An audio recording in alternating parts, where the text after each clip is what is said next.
हर हर महादेव। दोस्तों कैसे हैं आप लोग। कल्कि अवतार का जख्म भरने जा रहा है और जख्म के भरते ही कल्कि दुनिया के सामने प्रकट हो जाएंगे। जी हां, ये कोई ऐसी वैसी बात नहीं है, ये एक हमारे प्रामाणिक बात है और इसको मैं आज सिद्ध भी करूंगा। कोई आपसे कहेगा कल्कि इस साल प्रकट हो जाएंगे, कोई कहेगा इस महीने प्रकट हो जाएंगे, कोई कहेगा आपसे अगले साल प्रकट हो जाएंगे, कोई कहेगा 2032 में दुनिया के सामने आएंगे।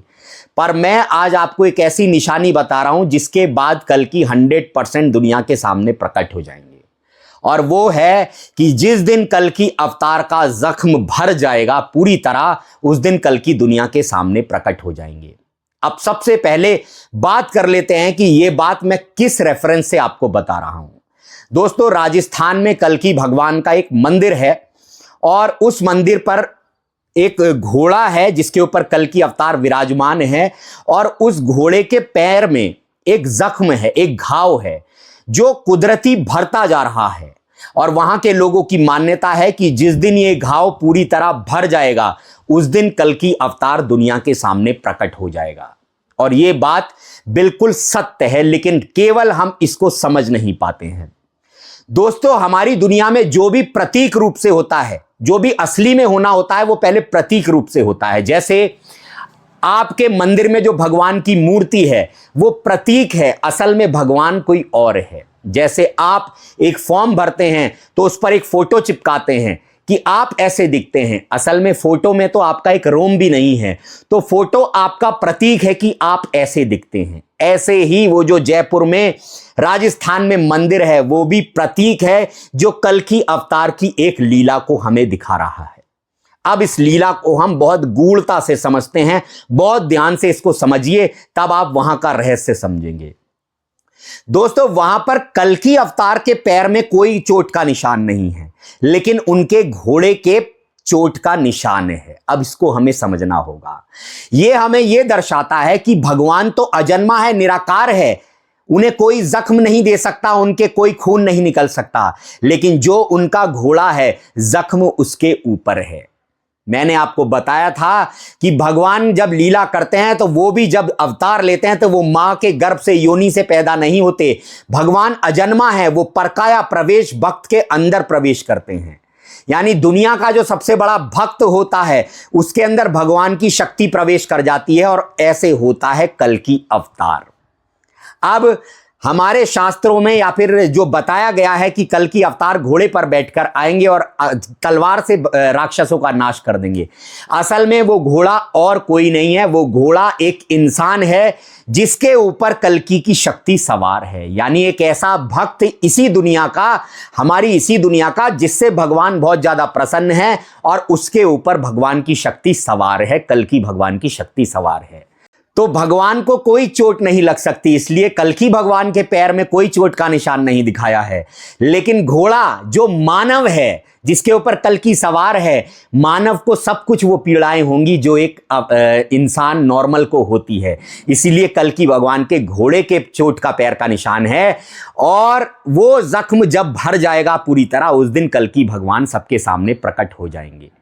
अब बात आती है कि वो जख्म क्यों दिया है, इस पर बात कर लेते हैं। दोस्तों, मैंने आपको बताया जब भगवान मानव रूप में देह धारण कर कर दुनिया में आते हैं तो इनको अनेकों कष्ट भोगने पड़ते हैं। चाहे आप कोई से भी अवतार को लेकर ढूंढ लीजिए कि उन सब ने इस दुनिया में आकर कष्ट भोगे हैं और इंसानों को यह मैसेज दिया है, देखो हम भी तुम्हारे जैसे हैं, लेकिन हमने अपने जीवन में धर्म का पालन कर कर कर अपने आप को भगवान बना दिया। तो इसीलिए कल्कि अवतार भी धरती पर आ चुके हैं और वो इस समय ऐसे ऐसे कष्ट भोग रहे हैं जिसकी हम कभी कल्पना भी नहीं कर सकते। कल्कि भगवान को शारीरिक रूप से तोड़ा जा रहा है, कल्कि भगवान को मानसिक रूप से तोड़ा जा रहा है, कल्कि भगवान को फाइनेंशियली तोड़ा जा रहा है, कल्कि भगवान को हर तरीके से काली शक्तियां तोड़ रही हैं कि जिससे कि कल्कि का नाश हो जाए और ये दुनिया को ज्ञान का रास्ता ना दिखा पाए। लेकिन काली शक्तियां कितनी भी कोशिश कर लें, ये कल्कि भगवान का कुछ नहीं बिगाड़ सकती। अब कल्कि भगवान एक घोड़े पर सवार है, उनके हाथ में तलवार है। बड़े सोचने वाली बात है कि गाड़ियों के जमाने में कोई घोड़े पर क्या कर लेगा, इसीलिए वो घोड़ा एक इंसान का प्रतीक है। वो घोड़ा भी सफेद दिखाया है कि वो इंसान बेदाग होगा, यानी भगवान की भक्ति में लीन होगा। अब उनके हाथ में एक तलवार दिखाई गई है। वो तलवार, आप बताइए, AK-47 मिसाइल तोपों के जमाने में, परमाणु बम के जमाने में वो तलवार क्या कर लेगी? ये सब प्रतीकात्मक है दोस्तों। वो तलवार और कोई नहीं, वो ज्ञान रूपी तलवार है। जैसे आज कलयुग मानवों के अंदर बैठकर अपनी सारे कुकृत्य कर रहा है, ऐसे ही कल्कि भगवान भी मानवों के अंदर बैठकर अपने सुकृत्य को चालू करेंगे। दोस्तों, कल्कि भगवान आपको बताएंगे कि आज इस दुनिया का जो मालिक है, जो भगवान बना बैठा है, असल में वो भगवान नहीं है। जिससे आप अपने दुख कहते हो और तब भी आपको दुखी मिलता है, असल में यहां इस दुनिया का भगवान जो अभी बना हुआ है वो शैतान बना हुआ है। और भगवान तो खुद धरती पर मानव रूप में आकर धर्म की स्थापना करना चाह रहे हैं। दोस्तों, असल में धर्म की स्थापना कोई दिव्य शक्ति से, कोई आसमान में तीर छोड़ने से नहीं होती। धर्म की स्थापना कैसे होती है? जैसे अधर्म की स्थापना होती है। अब अधर्म की स्थापना कैसे होती है वो आपको बता देता हूं, इससे आपको धर्म की स्थापना की परिभाषा बहुत अच्छे से समझ में आ जाएगी। दोस्तों, अधर्म की स्थापना करी जाती है मानवों की बुद्धि में बैठकर। जैसे कलयुग ने आज सारे मानवों की बुद्धि को ग्रस लिया है। कलयुग की गंदगी ने सारे मानवों की बुद्धि को गंदा कर दिया है और सारे मानव जो है वो कलयुग के अधीन हो गए हैं और सारे मानव उल्टे सीधे कार्य कर रहे हैं। तो कलयुग ने अधर्म की स्थापना किससे करी? मानवों के अंदर बैठकर करी। ऐसे ही अब भगवान निहत्थे हो गए हैं, लाचार हो गए हैं। अब भगवान को भी धर्म की स्थापना करनी है, तो ऐसे ही भगवान भी कुछ मानवों के अंदर बैठकर सुकृत्य कर कर धर्म की स्थापना करने की कोशिश कर रहे हैं। जैसे अधर्म स्थापना करता है, वैसे ही धर्म भी अपने धर्म की स्थापना मानवों के अंदर बैठकर करता है। ये मानव शरीर ही आपका मंदिर है।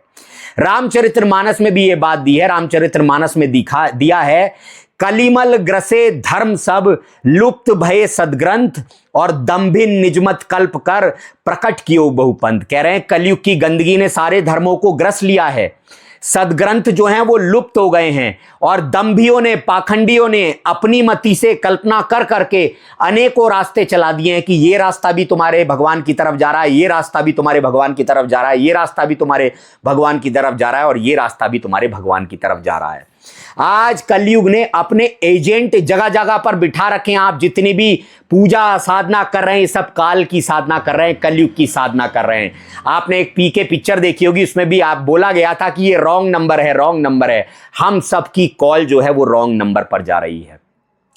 आज कलयुग ने अपने एजेंटों को ऐसे बिठा रखा है, बड़े बड़े बाबाओं के रूप में, बड़े बड़े बाबाओं के रूप में अपने एजेंट बिठा रखे हैं, और बड़ी बड़ी संख्या में लोग इन बाबाओं से जुड़े हुए हैं। और कोई अपने बाबा को कल्कि अवतार मान रहा है, कोई युग पुरुष मान रहा है।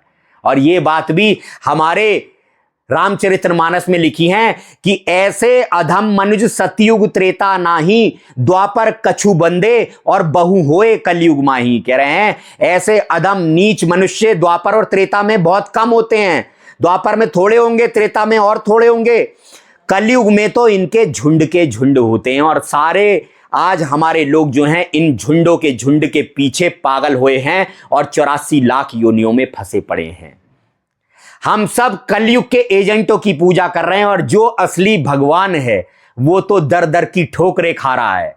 ये जो कल्कि के घोड़े के चोट का निशान है ना पैर में, ये निशान ऐसा ही नहीं है। आज कल्कि की स्थिति बिल्कुल ऐसी हो गई है। कबीर कह के गए थे कि कबीरा तेरे जगत में उल्टी देखी रीत, और पापी मिलकर राज करें साधु मांगे भीख। कबीर को दिख गया था कल्कि अवतार की हालत, तो कबीर पहले ही लिख गए थे कि कबीरा तेरे जगत में उल्टी देखी रीत, पापी मिलकर राज करें और साधु मांगे भीख। की कल्कि अवतार की ऐसी हालत हो जाएगी, वो भीख मांगने योग्य भी नहीं रहेगा, और सारे पापी जो मिलकर बैठे हैं ये दुनिया के भगवान बनकर बैठ जाएंगे। आज देखिए हमारे जितने भी पीछे महापुरुष आए वो सब अपने आप को दास बता कर गए। नानक दास, कबीर दास, रहीम दास, पलटू दास, सारे अपने आप को दास बताकर गए, इतने बड़े महान पुरुष और अपने आप को भगवान का दास बताकर गए। और आज जो महात्मा, जो ये साधु बने फिर रहे हैं, कुछ भी नहीं जानते, ये अपने आप को शंकराचार्य भगवान कहलवाकर, श्री श्री श्री 1008 महाराज कहलवाकर ऐसी ऐसी उपाधियां अपने सामने लगा लेते हैं। और जो असली कल्कि है वो, सही बताऊं तो ना तो उसने अपनी वेशभूषा चेंज करी है, एक आम मानव की तरह घूम रहा है। उसने अपने बाहर कोई पाखंड नहीं रचा। कबीर कहकर गए थे, तन को जोगी सब करे, मन को बिरला कोय, और सहज सब विधि पाइए जो मन जोगी होए। कबीर को पता था कि ऐसा समय आएगा, तो कबीर कह गए, तन को जोगी बनाने वाले साधु तुम्हें अलग बहुत मिलेंगे, लेकिन मन को जोगी बनाने वाला साधु कोई एक होगा, यानी वो कल्कि होगा। और सहज सब विधि पाइए जो मन जोगी होए, और उसके सारे काम बिल्कुल साध्य हो जाएंगे जिसका मन जोगी हो गया है। और मन जोगी बनाना कोई बच्चों का खेल नहीं है। काम, क्रोध, लोभ, मोह, अहंकार को जीतने के बाद जाकर ये मन योगी बनता है। और ये मन योगी बनाने में, मन को योगी बनाने में केवल एक ही बंदा सक्षम है, जिसका नाम है कल्कि अवतार। लेकिन दोस्तों, इस लड़ाई में, इस पथ पर कितनी परेशानियां हैं, ये कोई बिरला ही समझ सकता है। आपने सुना होगा, ये इश्क नहीं आसान, बस इतना समझ लीजिए, एक आग का दरिया है और डूब के जाना है। उस आग के दरिया में ही कल्कि अवतार डूबकर तैर रहे हैं, डूबकर पार कर रहे हैं। सोचो उनकी क्या हालत होगी।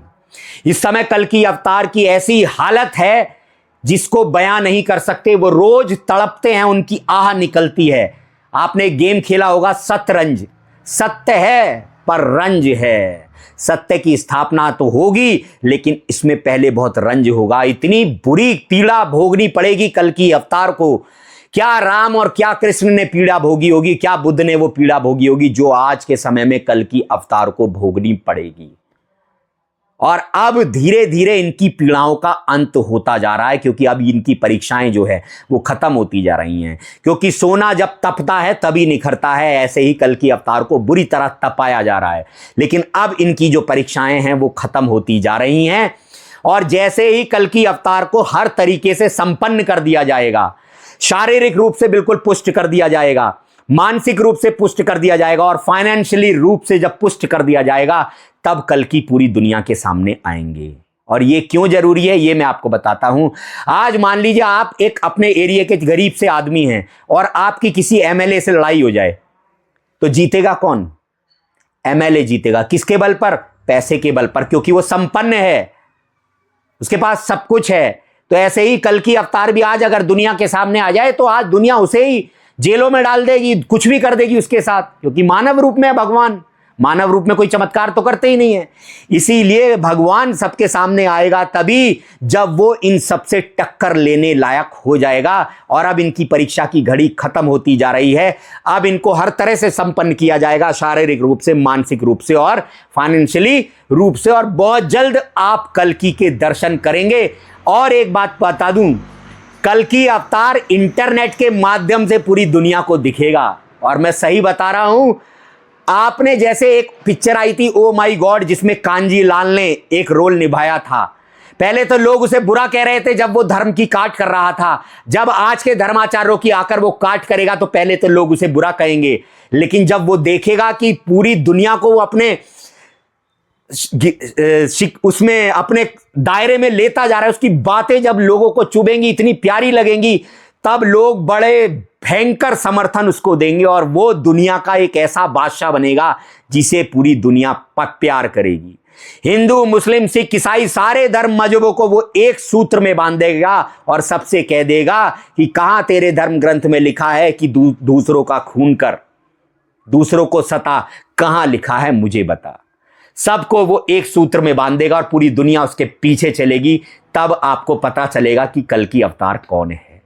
वीडियो अच्छा लगा तो चैनल को सब्सक्राइब करें, चैनल को लाइक करें और हमारे चैनल को सपोर्ट करें फाइनेंशियली अगर हो सके तो। हर हर महादेव।